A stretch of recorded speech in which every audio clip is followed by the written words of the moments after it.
This week on Earrings Off, I chat with Robert Bowling and Veronica Fleming. I talk with them about philanthropy in the Black community. This episode gives me hope and makes me proud. Be sure and listen in. So much for listening to this episode of Earrings Off.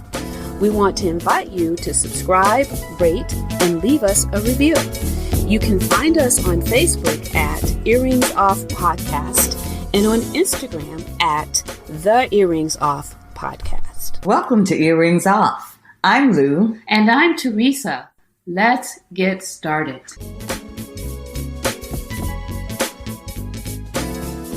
All right. I am here today with Robert Bowling, who is a member of UEMA Legacy Fund and also the CEO of Child Savers.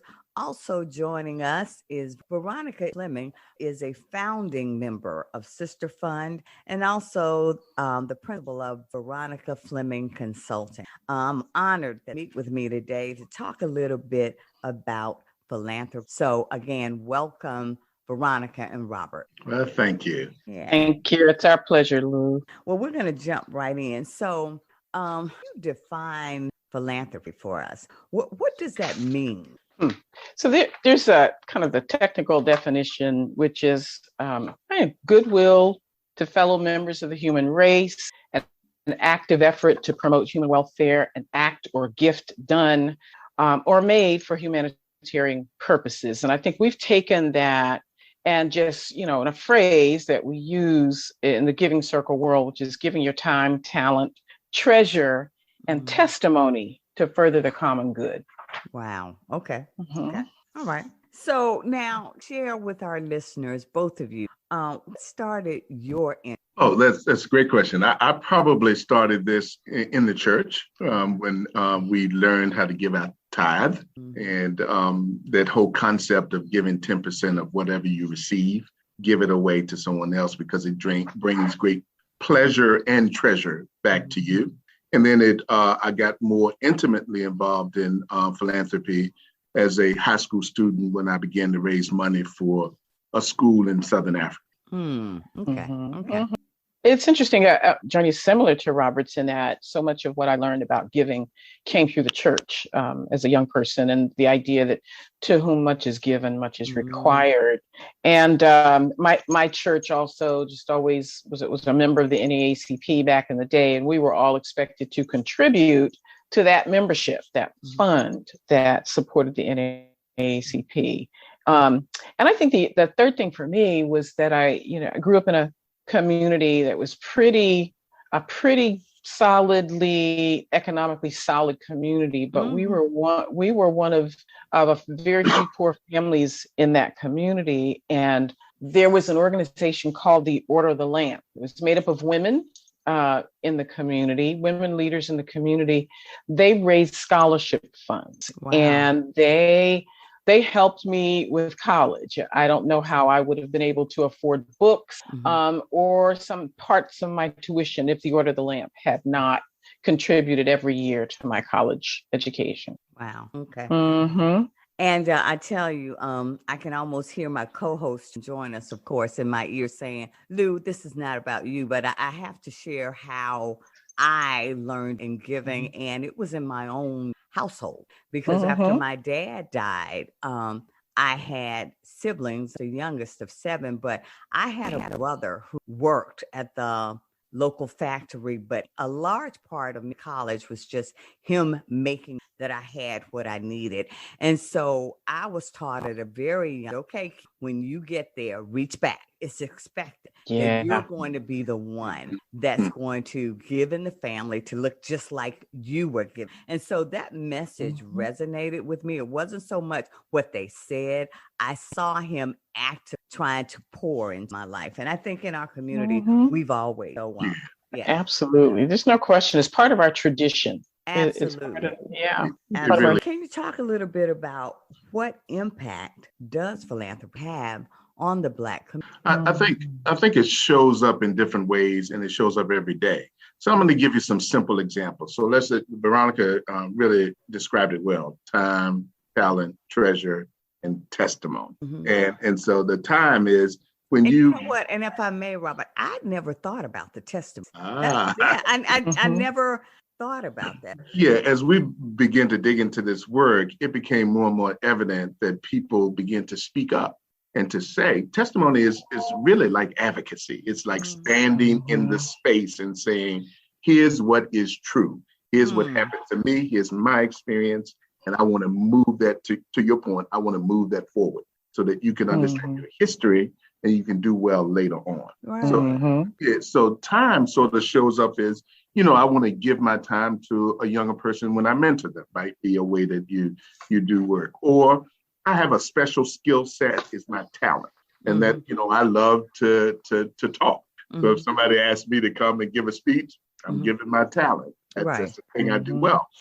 Treasure is really obvious. It's digging into your riches and sharing those riches with other people. But that testimony component is absolutely critical. And like you said, many people don't think about that because movements in our community, whether it's civil rights movement, Black Lives Matter movement, Pan-Africanism movements, all of those movements were about testimony to say that we want to change the condition of a people because the conditions that they live are irresponsible, immoral, and just plain wrong. Wow. There's another piece to that testimony thing too, and it has to do with traditionally Black folk have not talked about the giving. It just hasn't, for whatever reason, it hasn't been a part of how we have talked about our commitment to community.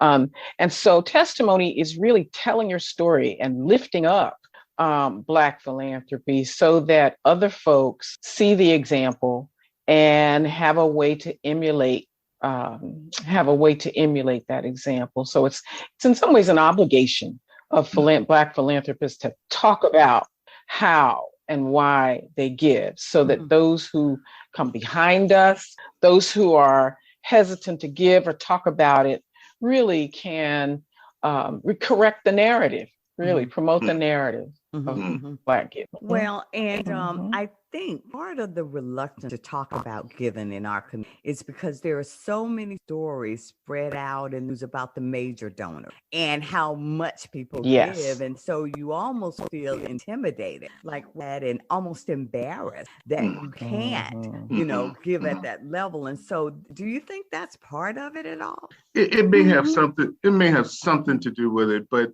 if you think about Ujima's sort of image giver is Thomas Cannon in his community. Yeah. He was a man who didn't have a lot of... Yeah, I was blown away by that. Didn't have a lot of resource, but gave these $1,000 gifts and over his lifetime gave, somewhere near $150,000. Yeah. And that is a great example of testimony. He did that because he saw something or someone who needed, and he said, I'm going to answer that call. Yeah. And that's what this is all about. It is answering the call. Absolutely. And then telling the story. Absolutely. Yeah. And for the benefit of our listeners, Thomas was a local postal worker, and he and his wife really poured into it, and that had to be a sacrifice. So very, very powerful of giving. The study sort of evolved because of this impression that Black folks didn't give. So it's interesting to look at Black giving, and Robert, we can talk about how we got here in a moment. But the report reflected some interesting things. First, that 90% of the respondents in that study volunteer their time, as a major way of giving. It's something that's endemic to us as Black people. And it also reflected in Richmond almost $2 million in Black giving over the past year.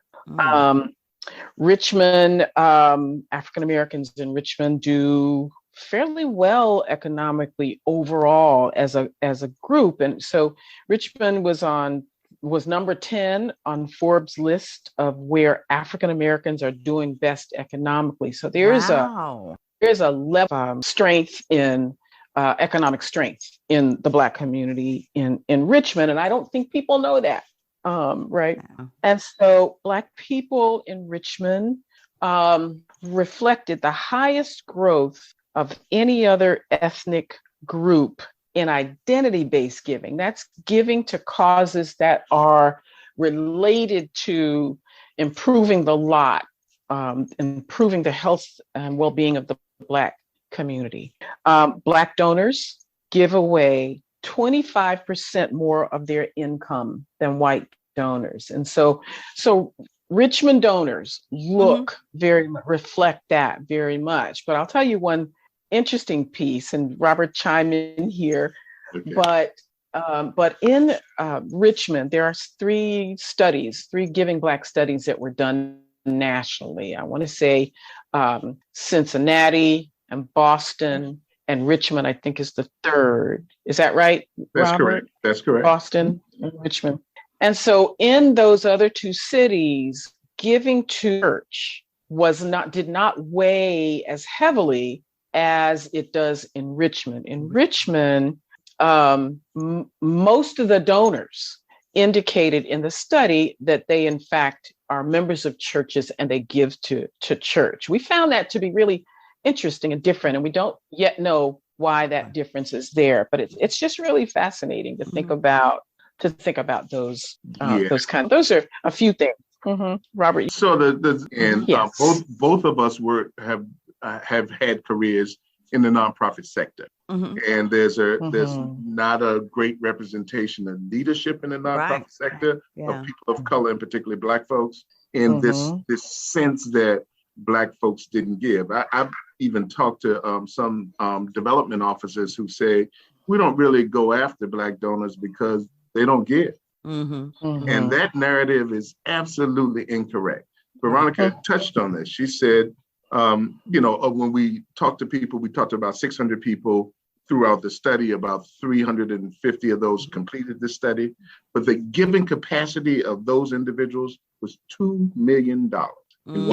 Dude, that's significant. Right. That's significant. And so we actually work with an organization called New England Blacks in Philanthropy. And that group had some funding from the Kellogg Foundation, and then Sister Fund and Ujima Legacy Fund stepped forward and said, we're going to contribute to conduct a similar study here because we really wanted to find out what was on the minds of Black philanthropists in our community. And we come from, Veronica again touched on this, we come from a rich community of giving, but this community, as you know, was also the Harlem of the South, if you will. And it was a place where economics was an important piece of the Black community. And so I think the study is the first step to get us to think deeper about how Black folks give. And there's a lot more to find out. So we're really excited. Yeah. Well, it's just the beginning. Yeah. Well, I tell you one thing that I read that was interesting to me, and Robert, maybe you can share a bit about your story and your work with Ujima. I think we're at some event. Yeah, actually, when I heard this story, this is what got me to get involved in Ujima. So there was an event that was put on by Black men who had been having these discussions in barbershops across our community about the well-being of the Black community and how we as Black men could step forward and do more. And so one of the things that came out of that was an event at one of our public housing communities to really support young boys. And one of the members of Ujima, before we formed, said, look, who do you think put on this event? And the young boy, who was about 8 years old, looked around and said, where's the white man? Yeah. Wow. That launched Ujima. We said, we've got to change that narrative to help our young boys understand that we care about you. Absolutely. More than anybody. Yeah. And so we're going to stand up and be the face of philanthropy so that question is never asked again. Wow. It is said, my brothers are here to help today and show me the way. Right. And that's what this is. Well done. Nicely done. So what can we do to better highlight the importance? Well, the fact is that we do need to lift up that Black giving is taking place. There are a series of recommendations that came out of the study, and among them are really to really talk more about it. I mean, use forums like this one and others, the church, to talk more about Black giving and to change the narrative so that people do understand that, in fact, Black folks do give and they give generously. To talk about the history of giving, I think that's missed. I honestly think that people are very surprised when they hear, for instance, that this whole issue of police reform and giving to the effort to support police reform is not new. Back in the 1800s, Ebenezer Baptist Church convened 3,500 individuals from across the country, Black people from across the country, to discuss police reform, and created a recommendation to the president and brought that recommendation to the president. So really, I think lifting up those stories. And then I think it's being inclusive.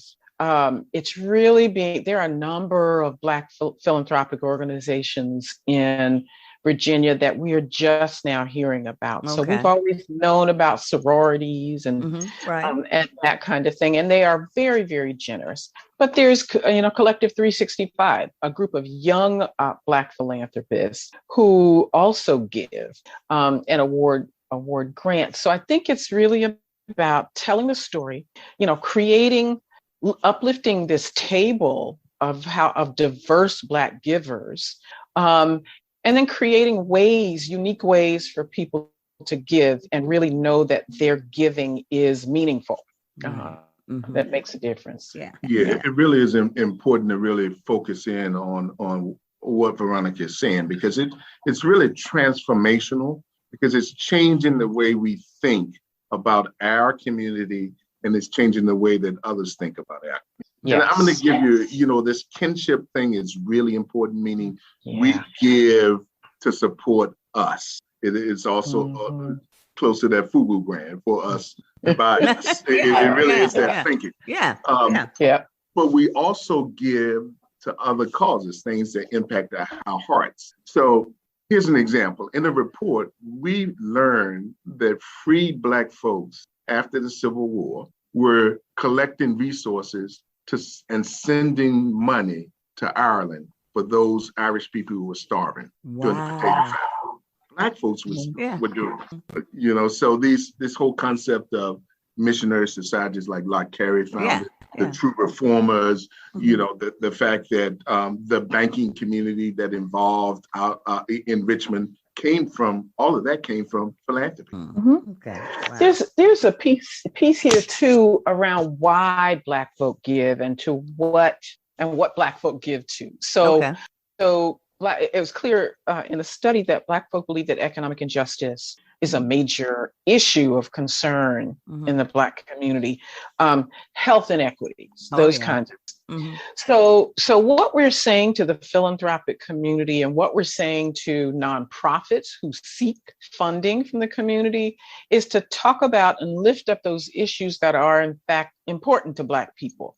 So, how many people know that XYZ organization is an economic development entity? And if they knew it, they would give to that entity. And so it really is about creating, opportunities to give that are important to people. I'm not going to give to an issue that's not important to me. Right. And so we now know from the study, what that hierarchy is. And so we need to reach out to those generous hearts out there and match them with organizations doing really good work out here in the community that address the issues of importance to folks. Okay. And I'm going to take that just a little further because this whole idea and concept about supporting these organizations that really support our community is also supporting Black leadership in the nonprofit sector. Yeah. And so if you think about the number of nonprofits that exist in Central Virginia, that number is about 4,000. Less than 1% of those are led by Black people. Well, and that brings me to the next question. Why aren't there more African American serving as leaders? I think the tide is rolling in that direction. Okay. I think people are beginning to say, why doesn't this Black leadership exist? And a lot of it is opportunity, because when I am the CEO of an organization that has been around almost 100 years, and I'm its first Black leader. Oh, wow. And we serve primarily Black children. And so it is really about transforming the thinking of those who are on the policy side, the board members, and those who sit in the seats doing the work. Because when Black leaders sit there, they bring a different lived experience to the work that is happening in organizations. And they really change the dynamic and cause those organizations to expand their donor base to include Black folks, to have more culturally responsive programming. And that's critical. Right. Yes. And they're closer to communities. They get into communities in a way that other leaders don't do. Not that they're bad leaders, it's just a different experience. Yeah. Different, and sometimes maybe a different motivation for leading. Right. And for many Black leaders, it's how you give back. I mean, again, to whom much is given. So if you have an opportunity to lead and support the community really deeply by your leadership, you're going to do that. The other thing is the perspective that you talked a second ago, Robert, about being culturally appropriate. The perspective of Black leaders about what is needed and how it's delivered is very different. There is a study, and there's a study that was done on why it's important to give to Black organizations. It's because Black organizations tend to lift all boats when Black folks are in leadership. Right. Yeah. In nonprofit thinking, and the reach is different and the intention is different. That's not taken away from any other entity that does good work out here in the community. But for instance, the idea of supporting women's equality, because Black leaders are in decision-making places, they have naturally begun to engage women, for instance, on an equal footing. They have naturally begun to hire and engage and support folks from the LGBT community. There are just different agenda items in some instances when Black-led organizations are, in fact, in the forefront. And so it's kind of like Black businesses. When you support a small Black business, you're supporting a lot more than that business. Absolutely. Because what we also know from the data is that Black businesses hire Black people. Yeah. Other businesses, and that's changing too, thank goodness, it is changing. Yeah. But businesses led by other ethnic groups often are loath to hire Black workers. But we see Black businesses hiring Black workers consistently. It's the same kind of thing. Yeah. And really you highlight, that's why it's so important, because the impact on our community is tremendous. Absolutely. And you can see the return. And so absolutely, that's an important. What can we do to be better givers, or to better assess, okay, how are we doing in that individual? I'll take the first part about what we can do to be better givers. I think it starts very young, that we have to teach our young people, meaning our children, that they should give their money, whether it's allowance, whether it's money they get for a birthday, whatever, they should give some of that away to something that's important to them. It's the same thing you do when you think about buying stock. You buy a piece of stock that you know something about that company. Right. And so it's the same way. Children have things that they love and like. And so we say, if you love and like those, give to that. Yeah. And we teach that in the church by saying, give that money and put it in the basket every Sunday morning. When you go to Sunday school, give in Sunday school. When there's an event, give then. When one of your friends needs something, sometimes you give up a shirt that you have today because your friend doesn't have a shirt, and that shirt can really support your friend. That's the real early teaching. Okay. And then I do think we have to, again, we said this a second ago, but we have to amplify the stories about Black giving, because we are people who we follow our peers. And so to amplify those stories and to make it really sexy to give. Just live with that word. But to make it a really cool thing to give and to lift that up. And then we talked about kind of creating a table for Black donors, but we have that came out in the study. I think this is a really cool way to talk about how and why we give. There's this concept of linked fate that was highlighted in the study, and that is Black donors believe that their fate is linked to the Black people. So if we are able to effectively communicate to potential Black donors how the well-being of Black folks is in fact being impacted and lifted up by their giving, there's a real good chance that money and support will go to will increase and go to those efforts that lift up the Black community. And then setting the narrative straight. We need to talk about it. I think it's incumbent upon us who participate in this study to really take what we've learned and put it out there and then curate it in such a way that Black people can and will respond. And so I think we've got some work ahead of us. Based on what we have learned here. Well, those are all of the questions that I have, but what else do you want to share about either the study or about? Well, also the common theme that you're hearing about the study is it's the genesis of learning about Black philanthropy in that community. And out of that are coming efforts that begin to connect different kinds of philanthropy across our communities. For example, Veronica mentioned Collective 365, the next generation of young people who are focusing in on their philanthropic work.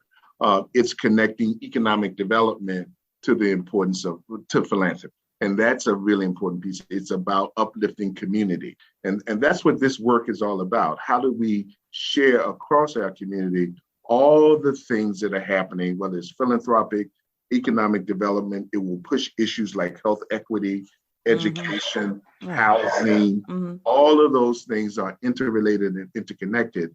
And it really helps people understand that we have this tied spirit to all of those things and to our people. And to me, that's what makes this exciting. It is. It is. And there's a place for everyone. There's space for everyone to do this. And, Collective 365 gives in a different way. Their membership, their fee for being a part of that group is different than ours and in Sister Fund in Ujima.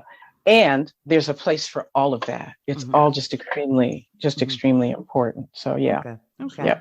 Yeah. And then I'm going to touch on one final piece, because those folks who have, Black folks who have resources can begin to learn about the different tax structures in that community that will allow their philanthropic work to grow. Things like donor advised funds, things like those kinds of things that we are not exposed to in the same way that other wealthy communities have access to. And to begin to learn about those things really changes. We can do planned giving, that when we leave this world, we can leave some of our resource to help uplift the rest of our community. I mean, those are great opportunities for us to learn more about. And I think the study is just helping us think more about spreading that message across. Okay.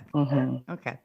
Well, and before we end, Robert and Veronica, Robert, if you could just bit about Ujima, don't want to leave without making it appeal or letting people know about that. And certainly, Veronica, your passion. We want to hear a bit about those two organizations. Wrap up. Sure. Ujima Legacy Fund is really a group of Black men who have come together to say that we want to transform our community by collective giving. Mm-hmm. So in our organization, the base membership, if you will, is $1,100 that you contribute. And then we go through a process, a grant making process every year, and we focus in on supporting young people, young Black people primarily, in a variety of efforts across our community. So we give the money to nonprofit organizations that are serving young people, and particularly Black young in that. Wow. Okay. Mm-hmm. Okay. Mm-hmm. Yeah. And Veronica, yeah. Sister Fund?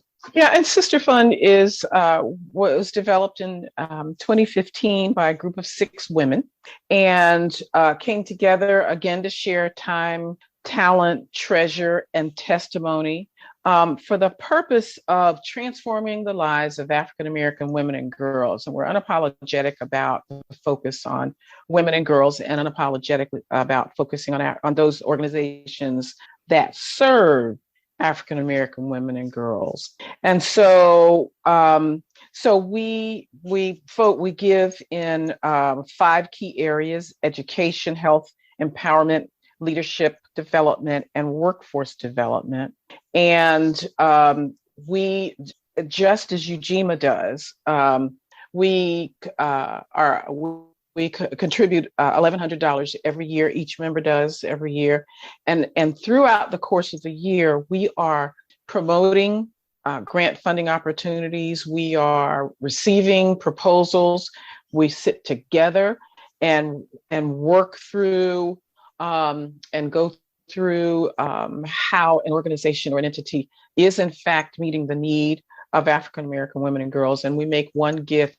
Actually, we make more than one gift a year, but by the end of the year, there will be between 1 and 3 organizations that will receive funding. And so since 2015, we've awarded about $190,000 to about 7 organizations. And so we are right now in a recruitment mode. Mm-hmm.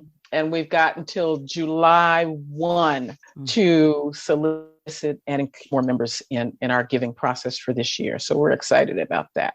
Okay. Wow. Yeah, Veronica reminded me that that I should also make that solicitation. So if you're a Black man in this community who wants to work with other Black men to support Black young men and Black youth, you can join us. We have a website, ujimalegacyfund.com. And so we invite you to go to the website, and you can make contributions to that website. And it has other contact information. We've been around since 2013 and have supported, I believe it's 11 or 12 different organizations for a total of $328,000. Wow. Okay. Mm-hmm. And I do want to say Sister Fund's website is sisterfundrva.org is our giving circle, our local circle. Thank you so very much for all you do, first of all. And thanks for coming on Earrings Off to share this information with our listeners.